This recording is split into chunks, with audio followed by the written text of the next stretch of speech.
Welcome back to Jackson's Tailor's YouTube channel. Join me in this wonderful restaurant as we talk about the perfect recipe for the Barong Tagalog. Our second journal on the Barong Tagalog begins with a very light pinch of history. Imagine a Chinese junction by the shores of Maai, which is said to be the present-day Laguna de Bay. Hello! What do you call this place? This is Maai, or in 2018 they now call it Bay Laguna. Well, we want to barter porcelain, trade gold, iron pots, lead, colored glass beads, and iron needles. And we have kapok, beeswax, a lot of cloth and Utah cloth.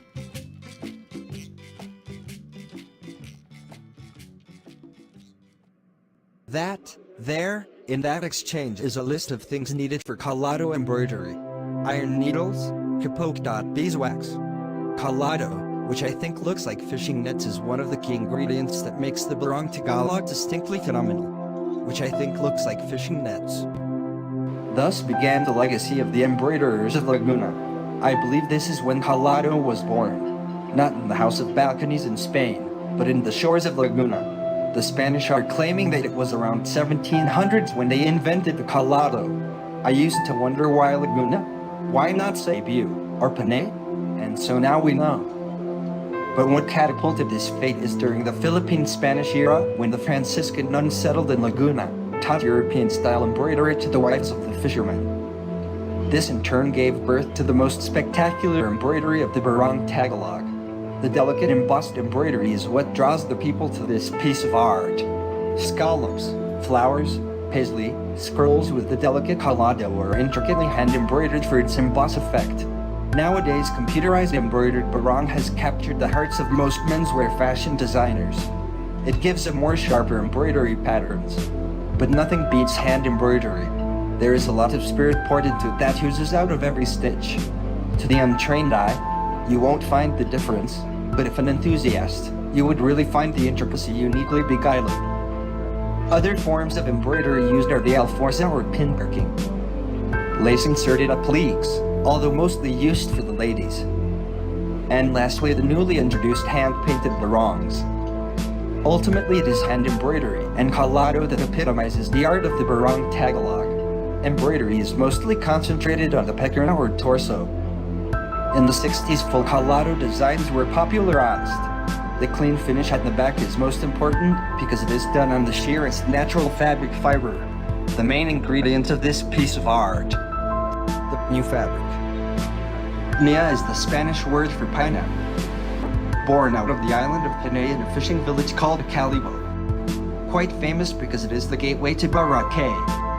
New fabric made out of the pineapple leaf that has been pulled or split away to form fibers called the bastos, also used for the hairs of the saints' statues in Catholic churches. They are long and stiff strands that can also be turned into a back-like robe. The bastos are again scraped into a finer filament called the linawan. They are washed and hung to dry for weaving process. Looms are usually built with coconut timbers, however the width is wound in bamboo. About a meter a day are woven and braided into a new cloth. Very tedious, but it is the most favorite fabric of sewers and embroiderers alike. It's all natural. The smell. Really amazing. Looks like silk, but stiffer. I accept the stiffness of it, the authenticity of it, the natural texture of it, better than making it softer with polyester or cotton. And speaking of stiffness, we move on to the other fabrics used for the Barong Tagalog. First, we have the UC from alpaca or banana silk. Second is the banana fabric, but with limited geometric designs. And third is a really soft near cotton. It is a combination of two natural fibers that giving the wearer a comfortable feeling. Now we move on to synthetic fibers. We have organza and the jasilin, both a favorite for ready-to-wear barongs. The synthetic fibers have already used non-woven methods in faster fabric production. They are also less see-through than the natural woven fabrics. Like the Rami linen is used for gasot mayan, poly cotton used for office barongs or polo barong. like what I am wearing now. It is popularized by President Mambo Magsaysay, which we will tackle more in our next journal. But some tries to keep true to the PNA look, making their fabric translucent. The translucency varies, but the more authentic PNA is more valued for its sheerness. Mention wear and undergarment. We oftentimes use the camisa de chino. The Filipinos must have bartered this form of clothing from the Chinese, hence the name, but it basically looks like what the early Punjabis wore, and what was clearly illustrated in the boxer codex. The camisa de chino looks like a Henley shirt. What we are now seeing are precursors of the camisa de chino. Maybe we can associate it also with the long johns of the West, since it is really used as an underwear. Nevertheless, for our foreign readers, it's an earlier version of the Henley shirt. We recommend using fabrics like linen or Gina silk to construct this inner shirt. It should be light and the same color as your. We much prefer to just line up the Barong Tagalog with it, especially if constructed for a girl. Trousers are usually black wools.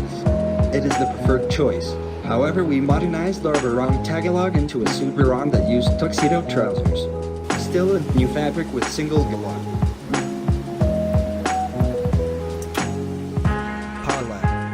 Watch out for our next journal about the mighty Barong.